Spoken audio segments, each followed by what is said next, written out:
Hello, fellow wet shavers and history aficionados. Today I will be using Storm Cloud from Subtle Art Soap, and I will be talking about the tri-state tornado of 1925, the day the sky fell.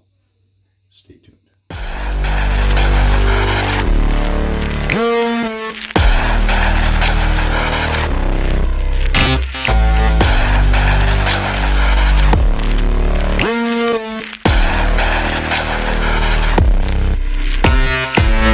How you doing? John Bonham here, Cape Cod Wet Shaving. History shave time, all right?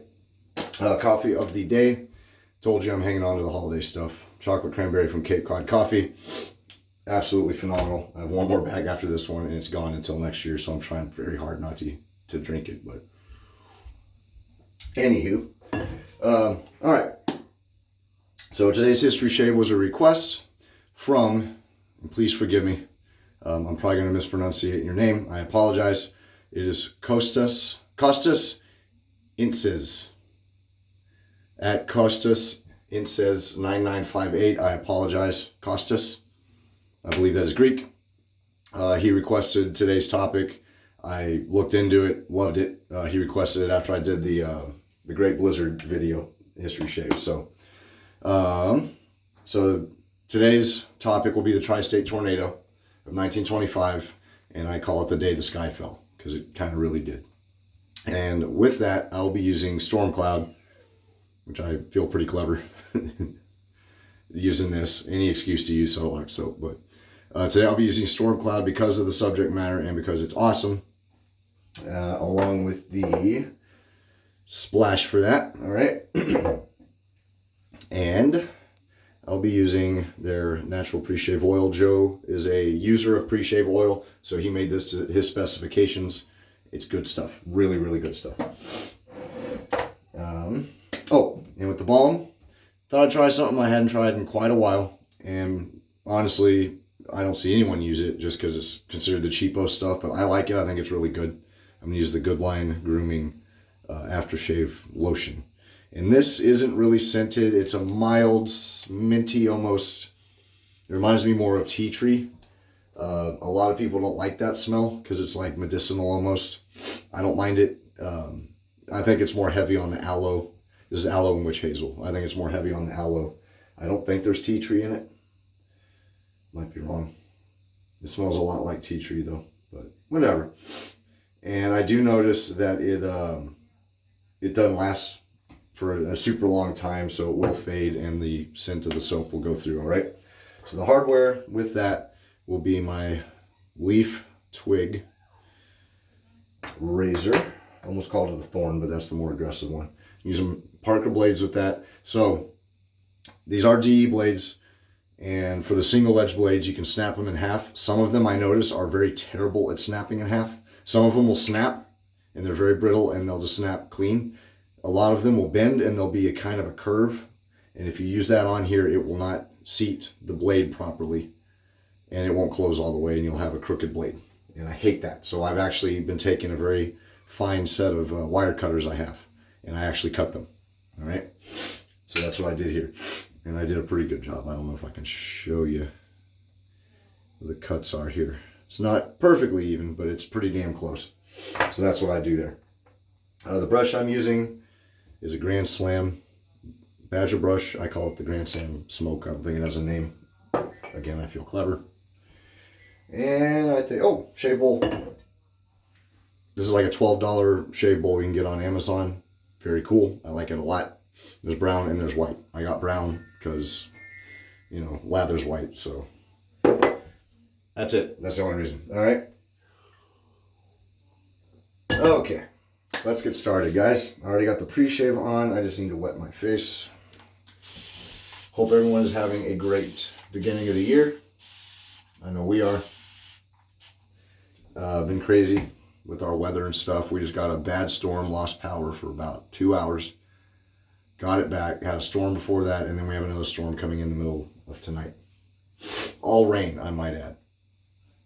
It's nonsense. We have gotten barely any snow. We got one snowfall and it was wet, nasty snow that was gone in 8 hours, I think. Just enough that I could take my kids sledding for an hour or so. And it was actually good because it was that wet, heavy snow. All right, let's get into this. Wow, 4.5 minutes in. Sorry, guys. Okay, you know what I'm going to do? I'm going to go ahead and lather off screen, save some time, okay? And while I'm thinking of it, the scent notes of this are mandarin, black pepper, clove, cardamom, leather, sandalwood, and frankincense. It's absolutely a wonderful scent. Ah, very unique, very masculine, undeniably masculine. So let me lather real quick. I'll be right back. Okie dokie. There we are. So delicious pillowy lather. So I forgot to show this. His soap is a little bit gray, like a storm cloud, which I thought was a nice addition. I don't know if that's activated charcoal. More than likely. Yep, last ingredient. It's just a little bit. Yeah, I'm pointing, you can't even see it. Activated charcoal. So his triple butter soap is vegan. It's kokum, mango, and shea. That's the triple butter. It's wonderful, pillowy, very slick. Oh, very good. Look at that. Oh boy. Oh boy. That's the worst Bill Clinton impression. That's what that was supposed to be. Okay, anyway, let's get into this. So the tri-state tornado, the day the sky fell, all right? So on March 18th, 1925, one of the most deadly tornado outbreaks in recorded human history occurred, okay? During this time, 12 tornadoes of destructive significance happened in quick succession. So the tri-state tornado is its own tornado, but it occurred during an outbreak. If you've ever seen the movie Twister, the entirety of the movie, when they have one tornado after another, and they keep going to different locations, that was an outbreak where it was just a continuous storm front that kept having tornadoes form. All right, which is exactly what this was. Oh man, that's good stuff. Look at that. Oh, it becomes very cologne-like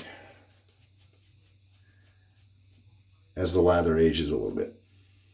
It's very pleasant. There's a stray hair.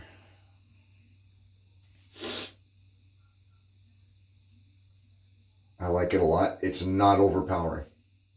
It's not extremely heavy. I'd say it's more on the medium, low medium spectrum. Not bad at all. It's not overpowering if you're looking for overpowering. If I remember from what Joe had told me, he aims, similar to Ethan at Shave Mercantile, he aims to meet right in the middle for the consideration of any customers that aren't, overtly a fan of too much fragrance, and he does not want to give anyone frag burn or anything like that. So he meets right in the middle. Okay. All right, I'll move my soap. Got all kinds of stuff laying on the counter here. Excuse me. Okay. My swishy bowl over here. Now, several destructive tornadoes touched down in states such as Missouri, Illinois, Indiana, and as far south as Alabama, Louisiana, and Kansas. Okay, this is a map of the whole storm area where tornadoes touched down. Look at the size of that area. Okay, that's a big chunk of the country. The strongest of all is the tri-state tornado. It remains the deadliest tornado. There's a lot of record firsts with this tornado, by the way. A lot. The whole storm in general and the tornado itself. So it remains the deadliest tornado in United States history and the second deadliest tornado in the entire history of the world, since they've been recording, tornadoes and storms. Second. I don't know what the first was. I was tempted to look into it, but I didn't want to, because I knew that'd be time better spent on this topic.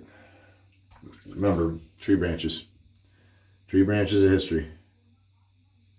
Following a branch in one direction, you end up straying off of it onto another without even meaning to.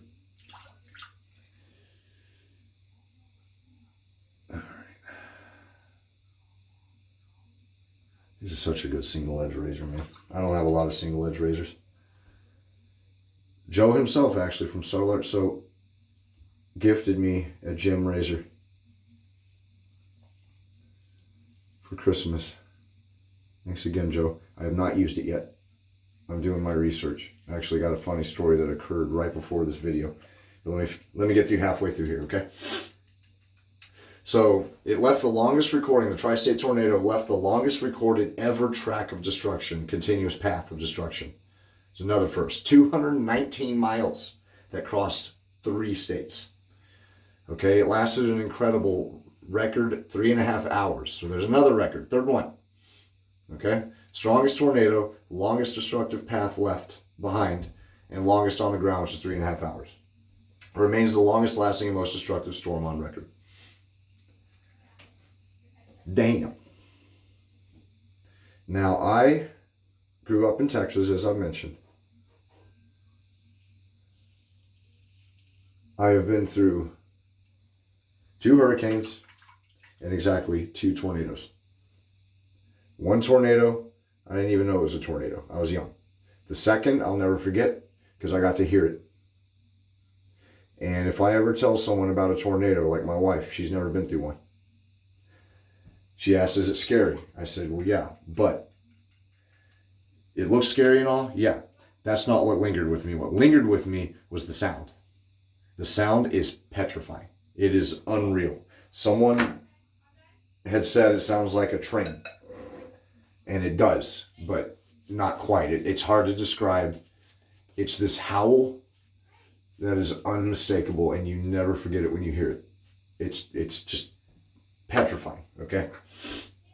So, I'd rather a hurricane than a tornado. Hurricanes ultimately are considered more destructive, but they're more predictable. You know what's going to come. A hurricane is just the hyperactive child of the natural world. They're just all over the place. Okay, so, sorry. There's a picture of the track itself on the map. Look at that. Through the whole bottom of Illinois there, I believe, if I remember. I should have looked at the picture. I'm pretty sure it's Illinois. That it went through the entirety through on the southern tip there. March 18th. Another first. March 18th remains the deadliest tornado day. In 1925 remains the deadliest tornado year in U.S. history to this day. Okay?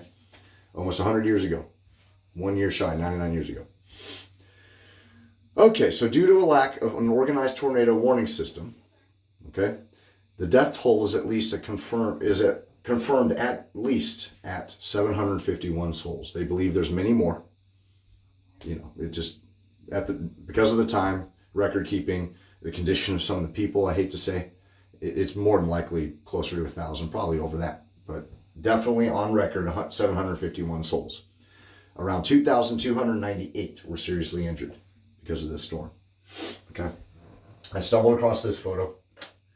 I don't know where this is, and I don't know who these people are, but quite obviously they are sitting there on the remains of what is more than likely their house, or most likely it's a group of people who live close together, neighbors, because I doubt it.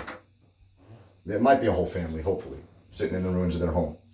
But more than likely it's just a group of people that live close together looking at the remnants of everything they have. All right? Now, the destruction of this storm cannot be understated. NOAA has never designated the storm, not officially. Which, as in, they've never gone back, looked at it, and said, oh, based on this info, this was definitely this class tornado.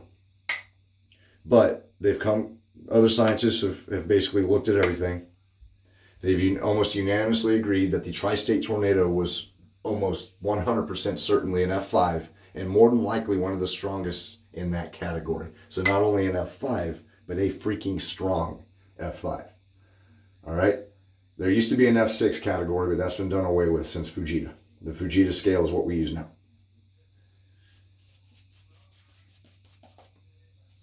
So if we had used the old scale, it probably would have been an F6. But we don't, so it's an F5, but it's a powerful F5 is what it would be considered now, more than likely. Man, look at that leather. Look at that. Yum, yum, yum, yum, yum, yum, yum. That's weird. Oh, so good. Love it. Look at that giant glob I got on my ear. It's a waste. I wish. Rule number 1, don't eat the soap. I've accidentally eaten some soap. It's not pleasant. To this day, still. Perezzo Red, worst soap I've ever tasted. Okay. Halfway through. All right, let me do one more thing before I talk about other stuff. So the destruction was unprecedented, as I aforementioned, in Murfreesboro, Illinois. Over 100 blocks were wiped clean, okay? An additional 70 were consumed by a fire started by the storm. These are the ruins of the church, Murfreesboro, Illinois, if you could call it a church. You can almost tell it's a building. That's after the cleanup. You know, the debris and everything all in it. The roof was in it. So this was taken after the cleanup, I'm pretty sure. Otherwise, it was just sucked up and that's the way it looked, but probably not. And, oh, yes, okay, I did add this. This is a photo of Murfreesboro before the storm hit. Okay, very cute, picturesque town. I was trying to find one of the church. I couldn't, but there is a photo, and I decided not to add it. You wouldn't have been able to see it because the picture probably would have been too small. But in Murfreesboro, there was an iconic water tower that was just, it looked like an egg dropped from, up high, and it was just splattered on the ground. And it was this iconic photo of this water tower. And then in one of the photos of Murfreesboro before, clear as day, right in the middle in the horizon, you could see that water tower. And it's pretty cool, but I didn't think you'd be able to see it, so I didn't add it. All right, in Griffin, Indiana, there was not one building, the whole town of Griffin, Indiana, not one building that remained standing. Veterans of the Great War, i.e. World War I, compared the devastation to European battlefields from World War I. There's another photo of people sitting in the ruins. And this was a photo taken in Griffin, Indiana. Look at that. That reminds me, if you ever see like a log mill where they float the logs down a river and then they get caught up somewhere and congested and the whole river just is log locked, I guess you could call it. That's what that reminds me of. Craziness. So, all right. Let me go ahead and finish this. Y'all waited long enough. So the average width of the funnel had been around 1/4 of a mile across. Although it was recorded that at one point it did reach about a mile in diameter at one of the highest moments of the storm. Okay. It was never officially recorded, but it is believed that winds had surpassed 300 miles an hour, which makes sense considering the diagnosis, or whatever, not the diagnosis, just basically what they had labeled it in modern day. Because if it was a high-end F5, then it's going to be over 300 miles an hour. F5s usually cap out around 300, but they believe this was over 300.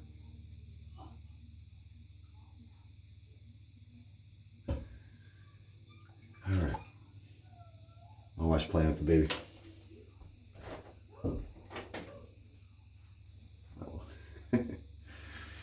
Oh, okay. So I'll go ahead and throw this up. This is the photo I used on the cover for the video. This is a bigger, so you can see it a little better. This is not a photo of the storm, okay? There were no photos, unfortunately, if you can believe it. Plenty of photos after, but I mean, photography back in 1925, it's not like now where you just like, oh my gosh, tornado, and you plopped up a tripod, pulled the thing out through the cover, Actually, that was before 1925, I believe. Maybe I'm wrong. I don't know my photography history. Maybe someone does. You can comment if you want. I don't think it was just as quick as going, uh-oh, click. So, in West Frankfort, Illinois, miners 500 feet underground had to wait out the storm. They lost electricity while they were in this mine. So they literally had to sit there 500 feet in the cold ground and wait out this storm. Now, this being a mining town, that meant that their families were up there, and there's nothing they could do. I mean, they could run out. Actually, no, they couldn't, because the elevator had stopped because there was no power. So, with no power, they were forced to climb up a shaft. This is a photo taken in West Frankfort, Illinois, that shows a board through a bigger board. And you guys have all heard about this. Like there's a photograph of straw, a piece of straw in a car windshield. There's actually a photo of a 4x4 piece of wood through an I-beam of a bridge. That's incredible, man. It's terrifying. But only then, after they climbed up the shaft, did they discover that their loved ones, mostly women and children, obviously, because the men were in the mines working, had succumbed to the storm. The total death toll would be 127 in West Frankfort, Illinois alone.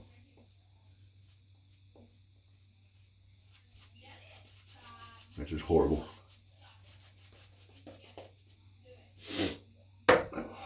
So, there are unfortunately, as I said, no known photos or film reels of the tri-state tornado. Witnesses described the enormous funnel as a rolling fog or boiling ground clouds, which makes sense. Because here is a photo of a more recent modern day F5. And again, to bring up Twister, the one that chased them across the farm at the end of the movie, that was an F5. And that's a photo of an F5.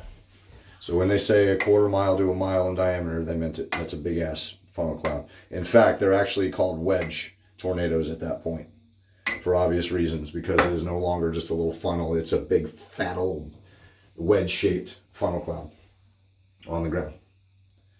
So there we go. I had to reload the brush. The damage cost around $2 billion as of 2020. If such an occurrence were to happen today, due to larger settlements and populations and a larger infrastructure, more modern infrastructure, the results would be undeniably catastrophic if we had something like that happen today.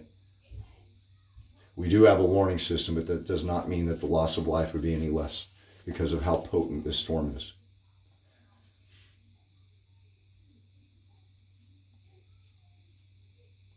Oh, man. So this storm was just undeniably catastrophic for everyone involved. So, all right. Let me go ahead and touch up, and I'm going to do post-shave off camera. Or I'll do post-shave on camera, excuse me. Be right back. All right, everybody. Let's go ahead and get post done, and I'll be finished. So what I was going to say is, oh, man, that's good. Joe had gifted me a gem razor. I've never used a gem razor. So I have since procured another gem razor, an older one, from Etsy. Again, never used a gem razor. So I reached out to an acquaintance of mine who is very proficient in gem razors. They actually collect vintage gem razors and know all about them. So I sent him photos of the ones that I have, and I said, I'm about to start using these. Anything I should know first? So he gave me some tips, and he said, before you use the blade for the first time, you're going to want to palm strop it. I was like, palm strop? Okay. Note to self, palm strop.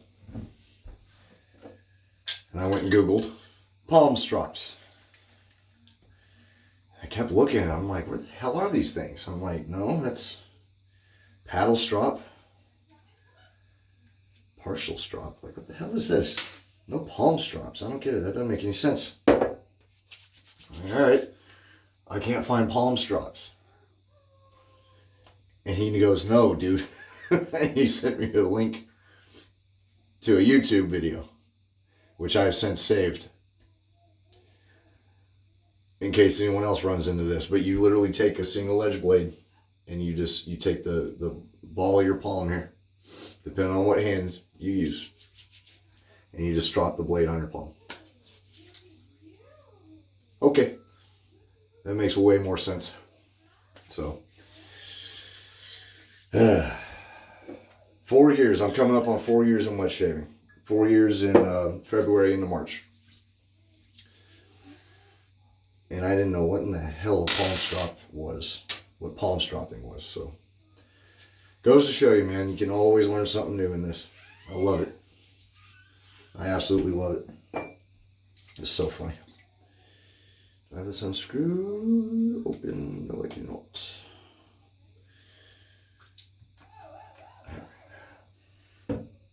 All right.